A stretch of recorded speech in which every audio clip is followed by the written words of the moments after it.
Olá, seja muito bem-vindo a mais um episódio do nosso Empresas e Negócios, nosso podcast aqui da CBN Joinville que traz os grandes exemplos das grandes empresas, as indústrias, os comércios, os serviços e, claro, as principais associações de Joinville e região que fazem o motor e a engrenagem, da nossa economia do norte de Santa Catarina girar. E nesse episódio dessa semana, um convidado para lá de especial, Guilherme Bertani, presidente da Associação Empresarial de Joinville e Assis. Guilherme, seja muito bem-vindo, Muito obrigado, viu, por ter aceitado o nosso convite, tudo bem? Tudo bom, Beto? Muito bom estar aqui com você, com os amigos da CBN. É uma honra poder estar compartilhando esse momento aqui com vocês. Antes de falar da CIG, falar um pouquinho do Guilherme então, para quem não conhece tão de perto, a tua realidade, qual que foi a tua trajetória, brevemente, até chegar, ao ano passado na direção da CIG? Bom, eu moro em Joinville desde 1993, eu sou de Campinas, São Paulo, e me mudei para cá para trabalhar aqui na região na área de vendas.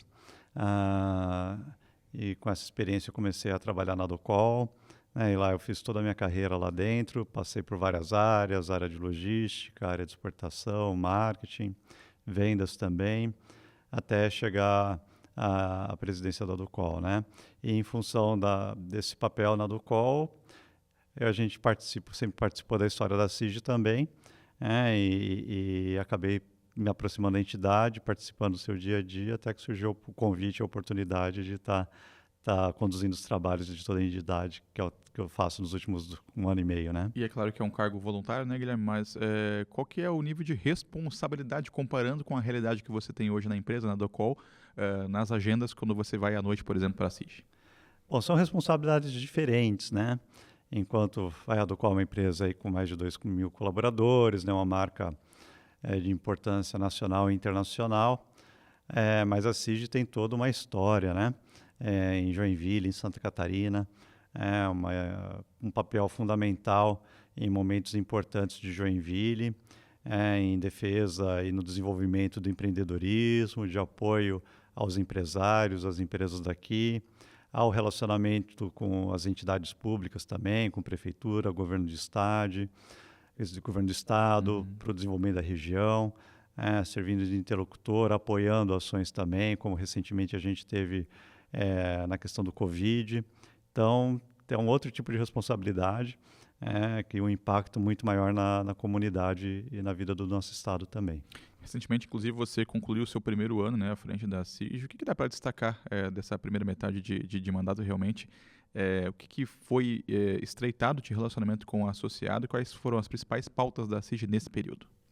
Bom, a CIG tem um papel muito relevante na vida das pequenas, médias e grandes empresas da cidade. É um trabalho muito importante lá, são os núcleos, que são grupos de empresários, executivos que se reúnem por afinidade, talvez mesmo tipo de negócio ou mesmo tema. Então tem o núcleo dos gestores de recursos humanos, por exemplo, e todos eles com uma agenda para discussão de temas relevantes para a categoria. Então, com isso, as empresas que participam do núcleo acabam se desenvolvendo, ampliando o networking, gerando oportunidades de negócio, se inspirando. Isso é fundamental para o desenvolvimento do empreendedorismo da cidade, que é um dos pontos de destaque de toda a norte de Santa Catarina, várias empresas de vários portos que trabalham em função na busca da excelência. E temos outra parte, que é a parte institucional. Dentro disso é muito importante o voluntariado. Então nós temos vários dirigentes de outras empresas que também se dedicam ao desenvolvimento dessa pauta. Então a CIG já tem um papel fundamental no desenvolvimento até urbano da cidade, a questão de mobilidade, a questão de segurança, que são muitos temas que envolvem as empresas, mas também tem um grande impacto na cidade. Também tem a questão política. Ano que vem nós temos eleições e por isso é muito importante que as pessoas, e Joinville é não só eu, mas muitas pessoas, não sei se você também, Beto, mas muitas pessoas vieram de outras regiões para cá, Então é fundamental para que a gente exerça a democracia e tenha bons representantes que as pessoas transfiram o título de eleitor para Joinville e no dia da eleição exerçam seu poder de voto, Então isso acompanha que a CIG e as outras entidades da cidade sempre tiveram muito foco. Deixa eu até aproveitar esse gancho, presidente, para te perguntar dessas prioridades da segunda parte do mandato, né, que agora vão até o ano que vem. Ano que vem, tu já citou, né, fez uma introdução, é um ano crucial para o futuro da nossa região, por conta das eleições majoritárias. E eu lembro que na eleição de 2022 já teve uma campanha parecida, mas parece que agora está mais estruturado, está mais planejado o que a CIG realmente quer implementar para 2026, né? Sim, de fato. Não só a CIG, né? Acho que o CDL, a JORPM, o ACOMAC e dessa vez até a OAB, né? Nós estamos trabalhando em conjunto para ver maneiras de sensibilizar mais a população, né? Nós também estamos falando com os partidos políticos. É muito ruim quando eles lançam muitos candidatos. Isso enfraquece a representatividade de Joinville e região na Assembleia Legislativa do Estado, federal, no Senado. E é muito importante que a Joinville e a região norte de Santa Catarina tenha mais representantes. Então, é um olhar que a população tem que ter em votar em pessoas que estejam comprometidas com a nossa região para defender e buscar melhorias, né? Hoje, a gente tem todos os parlamentares têm as verbas, né, o tal dos orçamentos secretos, enfim, essa coisa toda, mas todos têm direito a destinar verbas que estão no orçamento estadual e no orçamento federal para as suas regiões, né, ou para qualquer região. E isso resolve a vida de muita cidade. Então, para Joinville ter ainda mais qualidade de vida, é fundamental que a gente eleja mais candidatos da nossa região. Talvez muitos do que estão nos acompanhando agora nessa entrevista, Guilherme, estejam perguntando, mas qual que é a relação, né, a CIG, a Associação Empresarial, associados com a política, como é que isso se mistura? E eu lembro de acompanhar, né, algumas reuniões das entidades de classe aqui de Joinville, uns 4, 5 anos atrás, com a bancada cheia, né? 3, 4 representantes deputados estaduais da LESC, 3 deputados federais, e isso, especialmente a nível federal, diminuiu, né? Chegando a ficar somente com um deputado federal. Sim. O quanto isso é ruim até para a própria representatividade da economia da cidade? Sim, ele pode fragilizar. Nesse ano, a gente teve uma questão envolvendo o aeroporto de Joinville, que a Receita Federal mudou a classificação dele, e com isso Joinville começou a perder cargas, né, de transporte, não de pessoas, mas de mercadorias para cá. Isso podia causar um rombo, a cidade de Joinville, o município podia deixar de arrecadar mais de 100 milhões de reais, e além disso as empresas terem mais trabalho para receber ou despachar mercadorias também, enfraquecendo vários negócios que aqui se estabeleceram, né? Então, por isso que existe essa relação, é uma relação muito saudável de parceria, né? Não só a CIG, mas as outras entidades também são apartidárias, né? O que a gente busca é o desenvolvimento econômico da nossa região, e isso, com certeza, e Joinville é uma prova disso, traz desenvolvimento social. Então, as duas coisas andam juntas e é isso que a gente defende. E o legal também, presidente, é que a CIG é uma entidade de associativismo voluntário, né? Participa quem quer compor esse núcleo. Quais as principais vantagens, né, hoje você poder brigar no bom sentido em bloco, né, e não sozinho? Por que a pessoa, né, a empresa deve se associar e, mais do que isso, se manter depois de associado na CIG?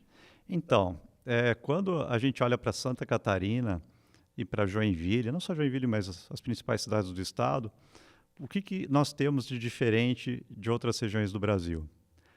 Uma das coisas que a gente tem é essa parte do voluntariado, que sempre ajudou as pessoas em dificuldade, os vulneráveis, né?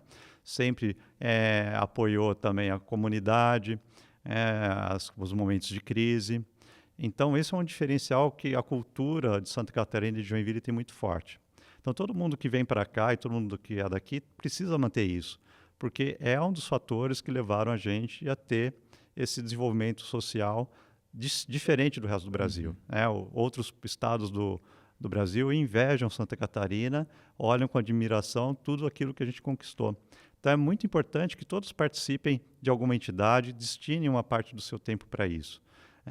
E lá na CIG, a gente tem um olhar, além dessa parte social, para o desenvolvimento dos negócios, do empreendedorismo. Isso a gente só consegue se os empresários e quem tiver interesse participar mesmo do dia a dia. Que faça parte da associação, participe das agendas, porque só assim a gente consegue criar uma representatividade maior, e as entidades públicas, e não só isso, outras empresas, a gente recebe visitas de de outros países, por exemplo, trazendo empresários para investir na região e convidando os empresários da região a investir no seu país. Isso a gente só consegue porque eles veem que a CIG tem um banco aí de associados presentes, atuantes e representativos. Perfeito. Vamos falar de infraestrutura agora, porque a CIG, a própria história da entidade, ela se confunde com a história da cidade de Joinville, o crescimento populacional é prova disso. Recentemente tivemos as obras da Dona Francisca, com uma ampla cobertura da CIG em termos de cobrança, em termos de articulação com o poder público. Voltando um pouquinho mais no tempo, BR-280, a gente está no 12º ano de obra, uma obra muito extensa, né, por vários motivos. E para quem é mais antigo ainda, vai se lembrar também de como a BR-101 se tornou duplicada com toda aquela cobrança que a CIG fez na segunda metade da década de 90. Como é que estão as cobranças mais recentes? E aí eu pego especificamente o trecho da Dona Francisca, que foi uma dor de cabeça muito grande para escoar parte dessa economia que vem do Planalto Norte com destino aos nossos portos. Enfim, e é um bom exemplo a Dona Francisca, porque ela na história de Joinville teve um alto impacto, que gerou muito desenvolvimento para a cidade e para a região com a sua conclusão, né? Enfim, a Dona Francisca, existe um projeto aí que a gente já está há anos, né, alinhando com a Prefeitura e com o Governo do Estado, e agora existe aí um processo de licitação para as obras de fato começarem ao final desse ano ou mais tardar início do ano que vem.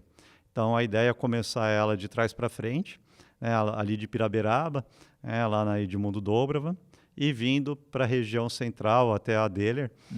Então vai haver todo esse processo de duplicação e a gente vai começar dessa parte porque é a parte mais simples, é a parte mais complexa, envolve mais obras de adequação na parte aí mais central da cidade. Mas a boa notícia é que ela vai acontecer, o governo do estado está comprometido, né? Já sinalizou que vai acontecer dentro do cronograma, e isso vai transformar aquela região, que é uma região onde tem muitas empresas da região, né? Um polo econômico muito forte, e que está travado, né? Assim como outras regiões, mas lá principalmente para o trânsito dos empregados, das mercadorias, enfim. É uma região onde o trânsito é muito crítico e tem uma solução à vista no curto período. Só para fazer o registro, que essa semana também o DENIT, né, divulgou que chegamos a 72% da obra da 280, daqueles 3 lotes, né, que foram separados, inclusive com a celeridade também do elevado de Jaraguá do Sul, que foi uma pauta também que foi levantado pela Associação de Jaraguá do Sul e Região, Guaramirim, e a CIG também ajudou a cobrar nesse sentido. Presidente, também para aproveitar a sua presença conosco por aqui, a cada 10 empresários que sentam na sua cadeira e eu converso por aqui, 9 reclamam de um fator. Beto, a gente tem mão de obra em quantidade, mas nem sempre em qualidade. Como é que a CIG vem acompanhando essa pauta junto com outras entidades, junto com o Fiesc, que agora tem escola de referência, porque a indústria continua sendo um ponto muito forte da cidade, mas não é mais uma cidade só industrial, né? Os serviços já ultrapassaram em números gerais de empregos. Como é que a CIG está acompanhando essa questão de qualificação de mão de obra na nossa região? Hoje eu diria que em função do crescimento de Joinville acelerado, né, que é uma coisa muito boa, em função também do impacto negativo dos programas assistencialistas do governo federal, hoje existe uma carência de mão de obra também, né? Então existem duas coisas, a preparação e a quantidade. Inclusive algumas empresas decidiram investir em outras regiões num passado recente em função dessa carência de mão de obra que a gente tem. Então isso impacta sim na continuidade do desenvolvimento da nossa região. A Fiesc, através do SESI e do Senai, investiram muito em escolas técnicas, em escolas também de ensino médio, ensino fundamental também, para ampliar o número de vagas na cidade. E isso é muito bom. A gente está trabalhando para sensibilizar mais as pessoas, porque muitas vezes a pessoa pensa em ter um diploma, mas muitas vezes ela, através do ensino médio, consegue ter uma renda mais alta, mais rápido, e já ingressar no mercado de trabalho de uma forma mais consistente também. Então existe um trabalho muito grande, a gente tem a bandeira de capital humano muito focada nisso, e é uma preocupação que a gente tem para continuar, porque as coisas estão atreladas. O pessoal com mais formação, uma formação melhor, vai conseguir um emprego melhor também, uma renda melhor, e isso vai gerar economia, que sim, a área de serviços cresce mais rápido, isso é muito bom, né, é importante a gente entender que a base do setor de serviços é a indústria também. Que isso que faz a força também da área de serviços na cidade e na região. E por isso, a cidade não pode virar as costas para a indústria, porque a grande fonte de inovação e de renda tem um peso muito grande da indústria, né? O mercado que aqui existe muito em função das indústrias que estão aqui. Sem dúvidas. E a gente chega no nosso último tópico aqui, presidente, que é esse fenômeno recente, né? A questão da taxação norte-americana. Nos últimos 2 meses a gente teve um impacto, já tinha um receio que o impacto poderia até ser maior, aí teve aquela lista grande, quase 700 exceções, diminuiu um pouquinho o anseio e acho que talvez o receio, na verdade, né, dos empresários da região. Só que a gente teve nessa semana o CAGED divulgando pelo 2º mês consecutivo uma baixa, né, na criação de empregos da cidade. Já tinha sido comprovada a baixa em julho, agora agosto também, com o balanço divulgado no final de setembro. Como é que a CIG está enxergando também esse momento que é delicado, que tem apoio, né, de governo, de Fiesc, dos próprios empresários se unindo, mas de que forma que a associação também pode colaborar para diminuir, talvez, esse impacto a longo prazo? Enfim, a gente entende que era uma coisa esperada, né, que uma hora eles iam pegar o Brasil também, mas ninguém pensava que ia ser nesse grau, com esse peso todo, né? Afinal, os Estados Unidos vendem muito mais para o Brasil do que o Brasil vende para eles, e principalmente em produtos industrializados. Então, a gente tem se aproximado do governo federal, tem aproximado também os empresários, porque a solução é realmente, né, como eu vi outro dia num jornal, existe a diplomacia estatal, né, federal, e a diplomacia empresarial. E as duas são o que tem trazido mais efeito para uma adequação dessas taxas, para ficar um negócio mais equilibrado. E a gente tem buscado incentivar, né, o governo federal a atuar em conjunto com os empresários, a fazer uma pauta lá nos Estados Unidos para destravar essas conversas, o que tem acontecido. Talvez não no ritmo que a gente gostaria, mas tem acontecido. Só que eu acho que ainda é muito cedo para a gente achar que esse impacto no CAGED é em função das tarifas. Pode não ter uma relação direta. Sim, porque a gente vê que apesar da gente ter uma taxa de desemprego baixa, né, a gente vê que o endividamento das famílias cresce muito, né, a gente vê que essa taxa de juros está impedindo vários investimentos que estão sendo represados. Então, isso também é efeito de uma expectativa, né, de um cenário que a gente vê de esfriamento da economia brasileira, que nunca se aqueceu muito também, né? Mas o crescimento pífio que a gente estava vendo nos últimos anos, a expectativa é que isso comece a arrefecer ainda mais. E pode ser que isso ainda seja um efeito da situação macroeconômica que o Brasil enfrenta hoje também. Perfeito. Para finalizar, presidente, queria que você fizesse um convite então a quem está nos acompanhando, seja pelo YouTube, seja na CBN 95.3 FM, especialmente falando com aquele microempreendedor individual na cidade que, mas será que isso é para mim? É associativismo, né? Será que tem alguma vantagem? E eu lembro aqui, a gente acabou não falando também, que a CIG tem os diversos núcleos específicos, né? E muitas vezes esse pequeno empresário, esse médio empresário tem um produto específico ali que talvez se encaixe em um desses núcleos e pode colaborar, né, com ideias, com sugestões para, enfim, brigar em conjunto também dentro da CIG. Assim, realmente é muito importante a gente ver que muitas empresas, né, e muitos negócios em Joinville só conseguiram florescer e só conseguiram acelerar a sua conquista de mercado porque participaram dos núcleos da CIG. Ali você tem um apoio, nós temos um consultor também que orienta e que ajuda na organização. Ali a gente organiza congressos, nós fazemos mesas de negócios, né, rodadas de negócio, feirão de crédito. Então, a gente dá muitas ferramentas para o empresário conseguir se estruturar no seu negócio e buscar e crescer também no mercado. Então, é muito importante a gente ver que agrega, né, uma coisa que um trabalho que já foi testado e com muito sucesso na Europa e há décadas que a gente trouxe aqui para Joinville. Perfeito. Guilherme Bertani, presidente da CIG, também da Docol, muito obrigado, né, por você ter aceitado esse convite. Vida longa a Docol, vida longa também a CIG. Vida longa a todos nós. Obrigado, Beto. É isso. Para você que está nos acompanhando em 95.3 FM, lembro que essa entrevista também fica salva com imagens no YouTube, @CBN Joinville. Obrigado pelo carinho de sua audiência e até a próxima semana.